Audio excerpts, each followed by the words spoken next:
So here's the situation with why the tail cone is back out here. So we have these J channels that go 1, 2, 3 down there, down both sides. So you have 3 on the left, 3 on the right. And let's see if I can get in here.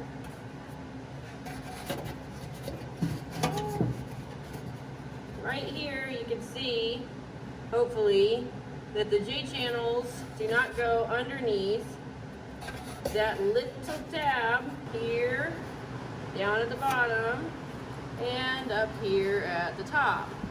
They are just too short. And this is because of that problem that I mentioned, which is that the 8-foot J channels are not actually 8 feet long. They are, I think, a ½ an inch shy of 8 feet. So when we went to measure all of these J channels to go the whole length here of the tail cone, they were wrong by ½ an inch. So now we're going in, and so the plan right now is...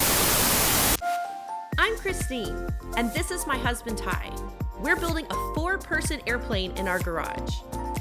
We've never done this before, so we are learning as we go. And while we've occasionally found ourselves in some interesting situations, it has been a whole lot of fun to do together. Come join us as I share our experiences, tips and tricks we learn along the way, and other fun aviation adventures.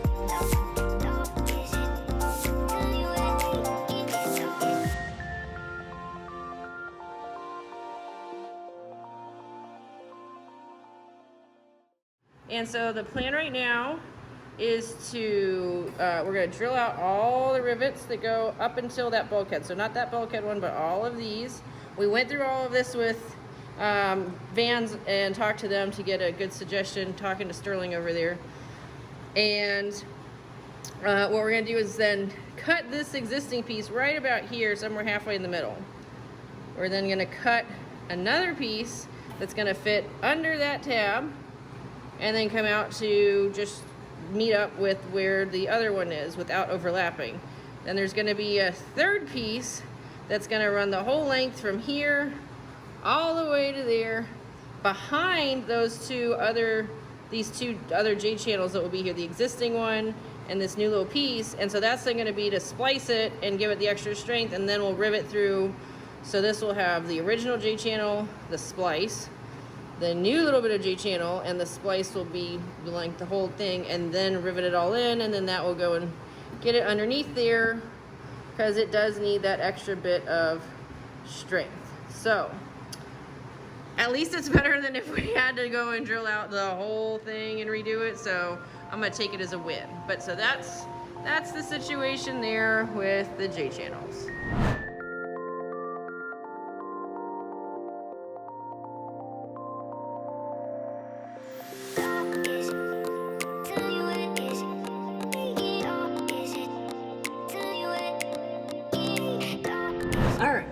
Hopefully you can hear me okay. So I have now drilled out all of the holes here in all 3. You can't really see this one up here up front. It's really hard trying to film what I'm doing because this is such a small area, so my phone is balanced there on the bottom of the tail cone, which is the back here from where I'm sitting. But anyway, so all of these holes have been drilled out on all 3 of them between right, so you remember I drilled out the one that goes through this flange, even though the stiffener didn't go through there, because I need the new one to go through there. I've drilled all the way along to just at this other bulkhead that's there. So I didn't drill through the rivet that actually is connecting the stiffener to the bulkhead. I'm leaving that. And so now that these are loose, I need to cut these down in order to get the splice in here. Now, I've tried a couple different ways when I did the other side, which I did first, and I tried just with the snips. It worked. I didn't like it quite as much because I felt like I had to do some tweaking to kind of, it bent it just a little bit. And I mean, I got it back it into place. It wasn't like a really bad bend, but it was just kind of a pain.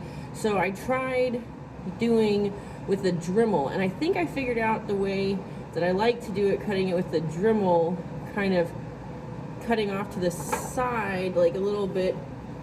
If here's where I want the line to be, cutting it a little bit more this way, because as I come in, you'll see here in a minute with the Dremel, it has to be, a hand has to be angled because of the bulkhead. Let me see if I can show you. So because of the bulkhead here, when I come in and try and hold the Dremel, I can't just hold it level, I can't drop it low enough, and because of how long the Dremel is, I can't put it here and have it flat. It won't work. So it comes in at an angle. Sorry, if you can see, it comes in an angle, and so my cut, as a result, my cut as a result then comes at an angle here, so it actually comes in this. Oh, this is so hard to show you guys. Sorry. It comes in angled like this, and so I kind of liked doing it that way to cut through, to get through the curved part here of the J channel, and then to try and get started a little bit on the flat, and then to come back in with the snips afterwards to kind of like snip off a little bit more. But the big thing is not wanting to damage the skin that's down here. I don't want to cause any damage to the skin. I'm just trying to cut the J channels out. And so what I found that was really helpful is I have a lot of these different little bits of wood blocks that I had in one of the pictures there on Instagram. And so what I found that works out pretty nicely is that I can get in here and kind of gently lift the J channels up just a little bit, and then I have this one piece here, you can actually see the little marks on it and everything from the discoloring, the gray from cutting the metal over it. And so I slide this piece, because it's nice and thin, like right underneath where it is that I'm going to cut, and I can get it in there just right, so that way I'm protecting the skin. I'll see the wood start coming up, and I'll hit the wood before I hit the skin, and can at least try and give myself a little bit of a chance to stop. Again, these turned out perfect up here on the other side, and I had no problems with that, doing it this way. The big thing I think I would say, like using the Dremel in here, is that like it's very, very tight. So it's not like using it out here in the rest of the workshop where you have a lot of space. And I think the biggest thing is that if you feel like you don't like your position, you don't like the situation, you don't like how it's going, before you do anything, turn it off. Turn the Dremel off. You don't need to have it running and be trying to sit here and finagle, because you might think you can like kind of get it in at a certain angle and then it doesn't work. And the last thing you want is to have that little diamond blade spinning around and do whatever. I mean, just no, don't do it. Just the first thing, turn the Dremel off. Make sure you're happy with like where you're getting at it. I mean, I guess that's just, again, my personal suggestion would be, you know, turn it off, try it with it off and see if you like where you can go, and then get in that position and turn it on and then try to use it, instead of having it on and running. And so yeah, so I'm gonna cut these down and then we'll go from there. So all right, so here we go. Got my wood, push that up just a little bit, help keep it off. Got that there. Hold everything. Okay, so here we go.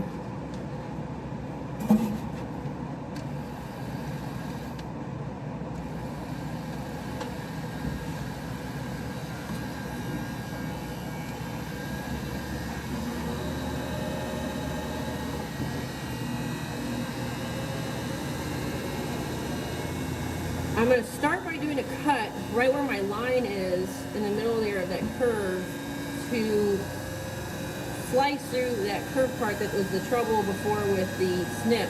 And then what I'm going to do is I'm going to slide the Dremel closer towards the back of the tail cone and come in, because as you can see again, this angle, and try and cut it then at the diagonal to then help actually cut the rest of it out. Hopefully this makes sense. Just, you'll see.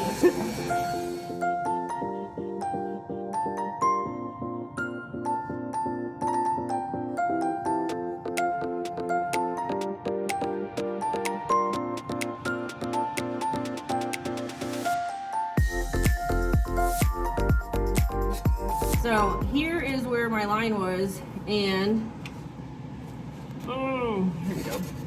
Okay, so hopefully you can see, here's where the line was. So this is where I cut through, and you know what, so here's where it cut through, and so that's where I want to have it actually go all the way down. But then you can see with it being where I was talking about cutting at a diagonal, you see how if I actually pushed it all the way through, how this is that diagonal cut that it made because of the angle that I'm working with here, holding it on this side and having to tilt it down. But because I offset it, you can see that here now where I scored along the bottom with the Dremel is almost lined up exactly with where my cut is here in the middle to break it. So this is where it just gets kind of interesting. I was able before, and hopefully will continue to be able and this time to now try to get this to snap. And I bent, let me see if I can get this. Oh, where's my, here we go.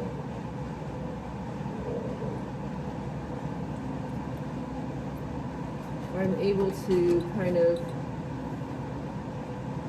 bend this one down.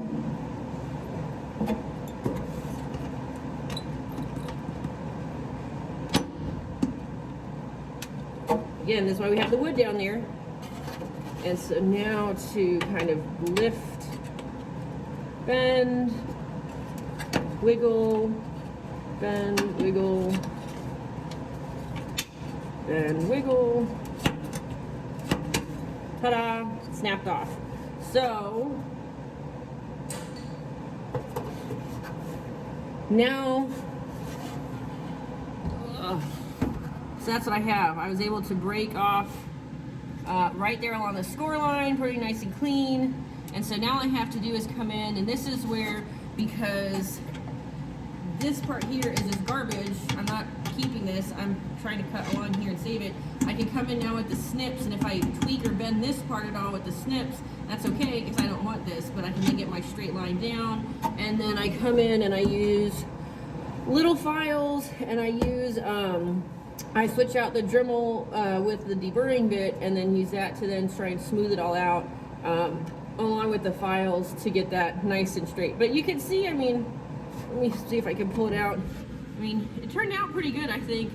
I'll show you what it looks like afterwards, but even looking, I mean, at the wood there underneath, it's not like it went, the wood did its job. It protected everything. There's nothing like that got damaged underneath. It protected all of it, so didn't even cut through the wood on that time. So that's how I did that.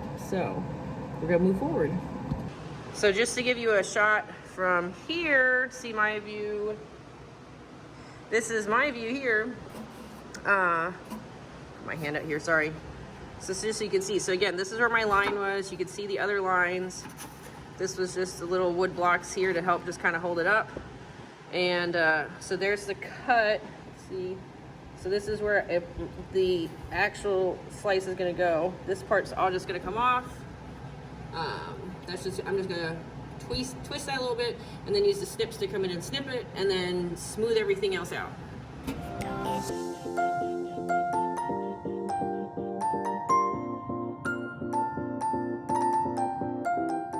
Trying to remember and keeping in mind too that this is all backwards from how I did it that way, because when I did it on the top, on the opposite side, all the parts I'm cutting are on this side because everything's flipped around. So now I'm doing it for the first time where everything I'm cutting off is on that side, so it's a little bit different. Let's see here. These are, I think, the left-handed snips, and so you can see I can come in now. Hopefully you can tell. Here's the left-handed snips, okay? So here, the one that's going towards the front of the plane is up. The part of the snips that's going towards the back of the plane is on the bottom. And so what I'm able to do now is if I come in this way and I cut it, I'm not touching the flange here. I don't know, let me see if I can show you. So you can see I'm not touching, oh, does that show up? I can't tell. There you go. So I'm not touching the flange here of, sorry guys, this is a little hard. Right there. I'm not touching the flange, the J-channel part there of the, I'm not touching the curved part of the J-channel. There you go. Because of how these blades are lined up on the snips. And so this is actually, I don't know if you can see, it's upside down. It's not, normally you hold the snips the other direction. But because I am trying to cut something that's lower than me, because I have this hole to work around, you know, you make everything work how you can. So now I can go and cut.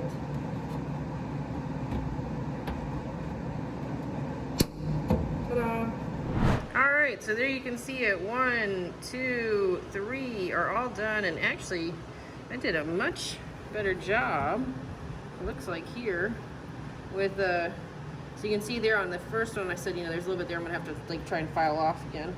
But on number 2 and 3, they turned out pretty even. So, all right, so I have now switched the tip back to the deburring tip here for the Dremel, and this is where I then try to smooth out these edges as best I can. It seemed to really help.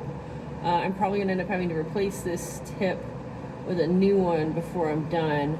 I haven't gotten out the file yet to do this one back here that needs a little bit more shaping, but I wanted to try and get started and show you with the Dremel. So once again, putting the little, set this down. I have my little wood blocks here to help kind of hold it up, because I do need to make sure to get all the way around that little, the bottom here. My little wood block goes back under, because I do need to try and make sure to get underneath that bit of the part that's been cut, to make sure it's deburred on the back so that it doesn't scrape the skin. So anyway, so here's my little bits, just gently holding it up, this underneath. This is interesting too, because again, this is backwards. So on the last one I had, when I was on this side, because everything was flip-flopped, I had my right hand controlling it. So this will be a little bit interesting. It's my left hand. I'm gonna try and get both hands in here to just help support it, which is what I did last time. That seemed to work okay. So yeah, here we go.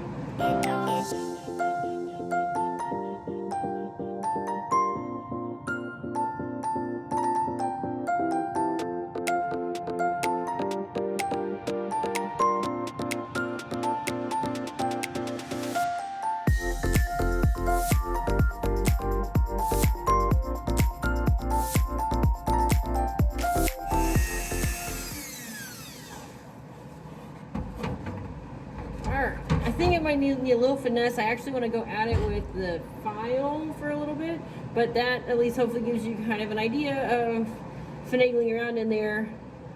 Take it slow. Again, having the little wood underneath here is just great, because if you do have to touch it somehow while you're trying to get underneath, at least you'd rather be touching the wood instead of hurting the skin of the tailcone.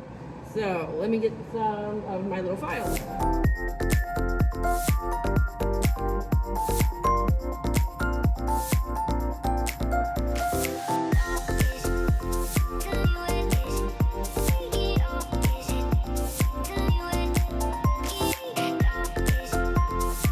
Okay, so feeling around, I'm gonna move the wood, get my pinky under there. Yeah, so I'm happy with that. That feels good. Pull the little bits of the wood out. And so you should be able to see, hopefully, if I can move my hands out of the way, sorry. So not bad. So that's, this one I had 3 lines on it, so I'd marked it wrong. This was an old line, there was another old line here. The one in the middle was the one I wanted, and that's the one where I cut, but so you can see, hopefully, there, it's pretty nice and straight. It's about halfway between the 2 holes, so which is about where I want it, and now I'll be able to go and measure for what I need to go here in this spot, and then I will take it out and cut it and deburr it out here outside. Which is the one good thing, is that at least everything with the splicing that the splices you're putting in, the replacement piece, and then the splice that goes behind it, you can do all of that like cutting and deburring out here. Yay! That's so much easier. This is probably the hardest. This is the hardest part, definitely, is cutting cutting these down properly and safely and well, and then getting it filed. So moving on. Okay, so all of these are cut down. All of these are filed down so that they are smooth and have no burrs. And I have pairs that I have made for each of them based using the scraps that I had. I have, like I mentioned, the long ones that we got after talking to Vans about this originally, but I didn't want to cut those to try and do this in case this doesn't work. Now I think we're at the point where yes, it's going to work, so yay, but I still wanted to make sure to keep them in case if something actually turned out that this wasn't working, this got messed up, whatever. I wanted to make sure that I had the 6 long ones that we got, so that worst case scenario I drill everything out and just replace them. So anyway, so I'm using some scraps that we happen to have. They're the right thickness, they're the right everything. So here's a short one I cut down. I'm calling them short and long. I think that's the easier way to kind of try and make this make sense. So the short one's gonna be the one here that, oh, let me turn this a little bit. There we go. Hopefully that'll help. So, like I said, I got not a lot of room to work with in here, so I'm trying. So the short one here is the one that has the little notch cut out, and that's what's gonna slide under the tab over here that it was supposed to be under, which is why I'm having to redo all this. The long one is then gonna be what I've been calling before the splice. This just happened to be, again, I took some of the longest pieces that I had that I knew would span 8 holes. And so that's going to be the one that sits on top of it. So right now what I'm trying to do is I've gotten these kind of like primarily deburred. The thing is I am going to have to trim them so it's not so much done really well on these edges, but especially like here on these edges to make sure everything sits nice and tight and flush while I'm sitting here measuring it. So I need a marker and some of my little wood blocks, because again I found that using the little wood blocks helps if I come at it from here, this side, and stick it, I don't know if you can see, but try and stick it under the flange. If you can see just a little bit, it's a little hard, but see when I stick it under there, it helps lift that flange up to help me get the piece under that I need to measure. So cram that under, there we go, da da da da.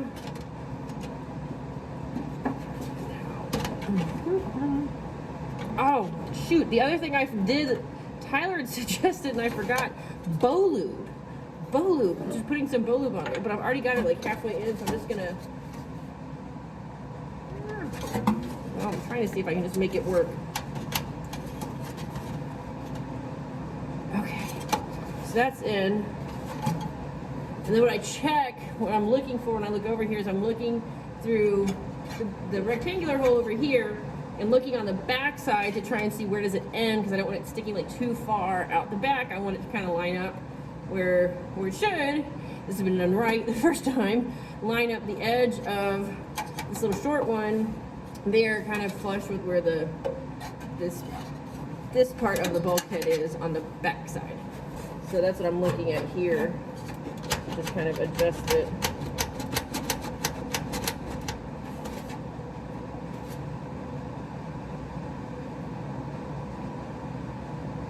So that looks good. And so now, pin this down. Marker.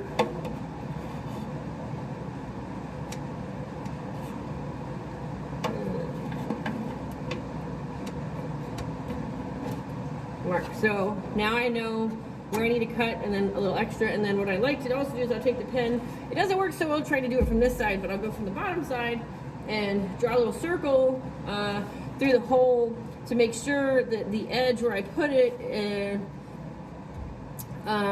going to be the 1/4 inch that I need it to be, or that I want it to be, from the center of the hole that I'm about to drill on this one.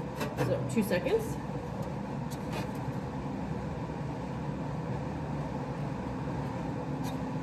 All right, so I did that. Excellent. And then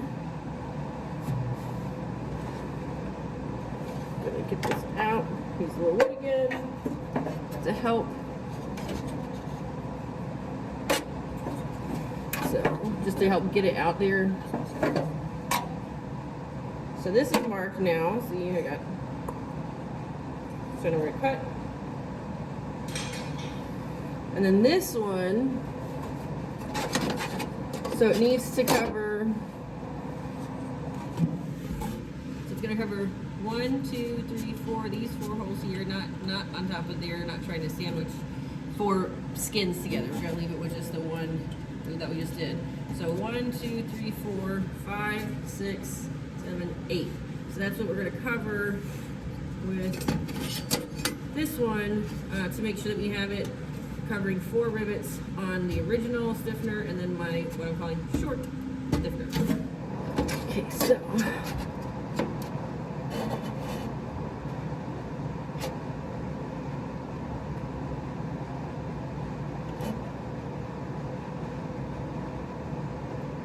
I am just checking to make sure the holes I have are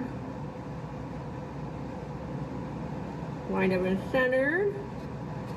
They are.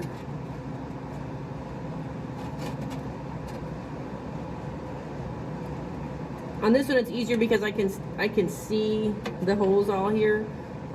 It gets a little trickier on the other two, but we're just gonna go with it. So I'm sliding it back.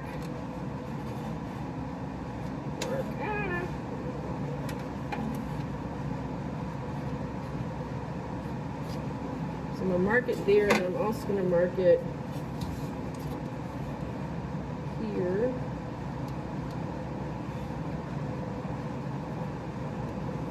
To make sure that I know kind of where to line it up when I'm putting them back in.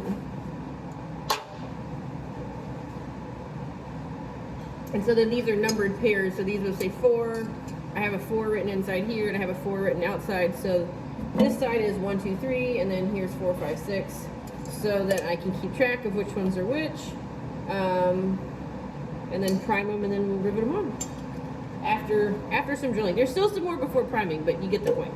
I have here now, you can see these that are stripped down and they're labeled, see, like 5 and 4 for all different parts, and they fit nicely with a little bit of a gap there, so that they shouldn't have any friction rubbing against each other.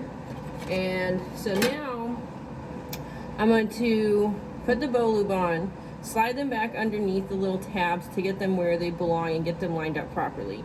And then I'm going to take the long one here that's going to be the splice that goes over it. I have my markings down here. I don't know if you can see where I marked where I need the end of this to line up so that the length of this splice covers all of the holes with the right amount of space there at the end. And so then I'm going to take the little clamps and I'm going to use it here to secure where the splice connects to the original stiffener while I am drilling the holes through from the skin side here through the original stiffener and making the holes into the splice part. And as I drill all of these holes, I'm going to put clecos in them. So that's going to help hold everything tight. I've got this, as you can see here, where it's laid flat, so I can easily work on everything here while I'm cutting it. But when I go to drill it, I've got to rotate it now 90 degrees this way, so this what's now on the bottom is going to be up on the side so that I can drill through it. And so that's where I found having the clamps to hold the splice to the original stiffener. The tab helps hold the small one in place, and then I just I move the little clamps down as I go that holds it here, and it makes it a lot easier as a one-person job to come in, and I just kind of help push with my thumb to help hold everything flush on this side while the clamps are holding it flush this side. So hopefully that makes sense. So that's the next part, is to match drill everything, come out, deburr all of it. I'm gonna make sure after I do all the match drilling, I'm happy with the length of this. If I want to trim it down a little bit or round it out or whatnot, I can, but I'd rather leave it long until I finish doing all the drilling. And then dimple after I deburr all the holes, prime, and then we're going to rivet all 6 of these together finally and be done. Yay! The important thing to remember too, though, is that we are going to be needing longer rivets, obviously, than originally called for, in everything except the 2 here that have had nothing changed to them, that they were just removed to help make it easier to cut the original stiffener, and then the one that goes underneath down here where the little tab is, because all you have is this, which was what was originally supposed to be there, so you'll still use the same one that was called for there. But in all of this here where the splice is involved, obviously you have another piece, so I'm going to have to check when I have it clecoed in place to see which length of rivet I will be using, and then I will let you know. But I'm really looking forward to having this done.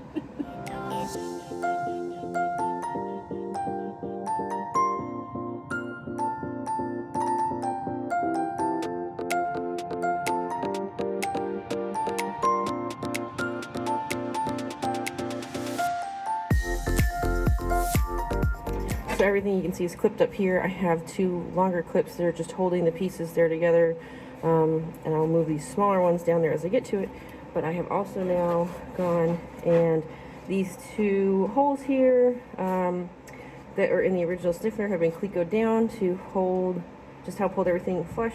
I'm going to then start from here and work my way over, and I'll add clecos, and I will move some of the clamps around as I go. I'm going to have my hand in here too, trying to help hold everything just that much extra flush as I'm drilling it.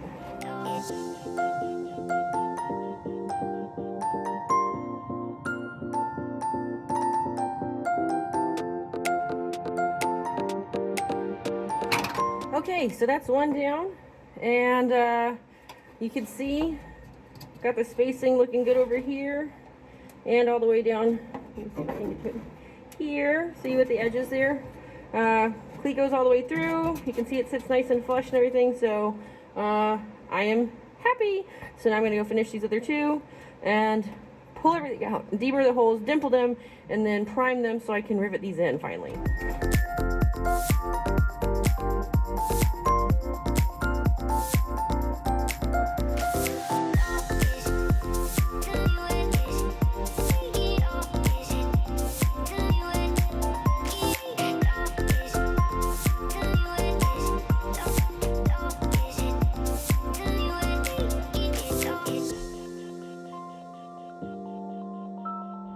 So I'm not gonna lie, there is nothing really that's particularly easy about this. The easy thing would have been doing it right the first time, but it's doable. It is definitely tricky getting used to having your hands in there, and you have, I mean, that's not a lot of space to work in, you know. My hand kind of fits in here, but not for a lot of stuff. And so I have to then come up under here through that little panel or from that one, and then try to squeeze in, let's see here, if you can even see. So there's that other hole down there that you can then try, because this one here, that's not, you look, that's really tiny, I can't get in there. But if I can get my hand through either the top or the bottom panel there, then I can usually get my hand in here, which can then help get me, if I don't drop the camera, that's there. But it's not easy. So having figured out the technique, it's gotten a lot easier. The first time when I was trying to figure out how to do this, it was crazy. And then the second time when I decided to try out the Dremel, it was scary. But having the wood in there, and again, I've now used this under all 5 of them, because the first one, remember, I just did the snips, but I've used it under all 5. There's like a tiny little bit here where it got scraped a little bit, but that's it. The rest is just like the marks. So it's good that I was able to have enough control to not have it go and like cut the wood very much. But it's really great to have the wood there as the backup, so that there's no damage to the skin and I'm not creating a bigger problem. So do it right the first time. If you have to do this, I'm so sorry. If you're one of the people like us who made the mistake. But I still think, and even after talking to the build support, I think it was Sterling we talked to there at Vans, I still think taking the time to do this is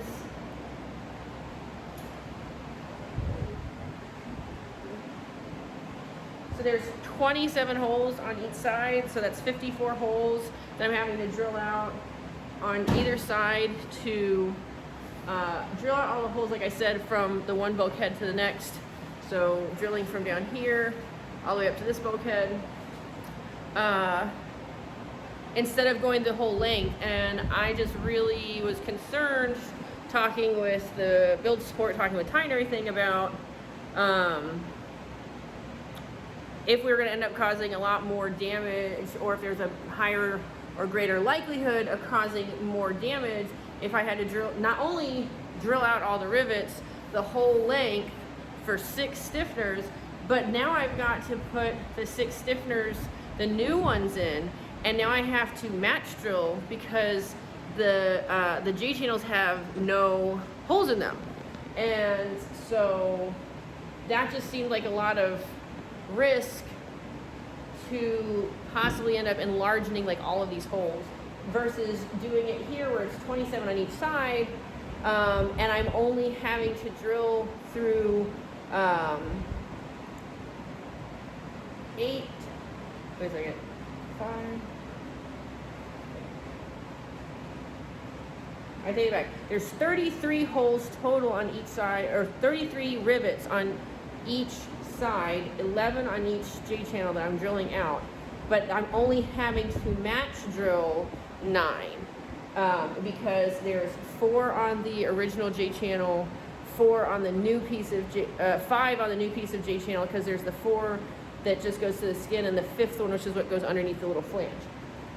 So that just seemed like a lot less of a likelihood to be able to really muck something up when I'm only drilling out the 33 rivets on each side, so 66 rivets total, and then only match drilling 9, so 54, only having to match drill 54 holes through the existing dimpled holes. Again, just seemed like a lot less of a chance of mucking something up there, versus if I had to drill out every single rivet in all 6 of the J channels and now match drill every single hole. I think, but this is I mean, I'm not a professional builder. This was just the decision we came to after talking with Sterling up there and up at Vans. And you know, you have to, you know, do what you do your research. You do what's gonna make you comfortable. This is just trying to show how we fix it in case you were out there. But again, this is not like instructional. I'm not an expert, so this is just trying to show how another experimental home builder who made it an oopsie is trying to fix it as safely as possible. So yeah, it's time to move on. There you have it. So that's how we fixed our tail cone. I know this was a longer video, but I hope this was helpful and informative. But thanks for watching. I hope you enjoyed this video. If you did, please be sure to give me a thumbs up, and be sure to subscribe to my channel if you haven't already done so for more videos like these, and to follow along as we build our RV-10.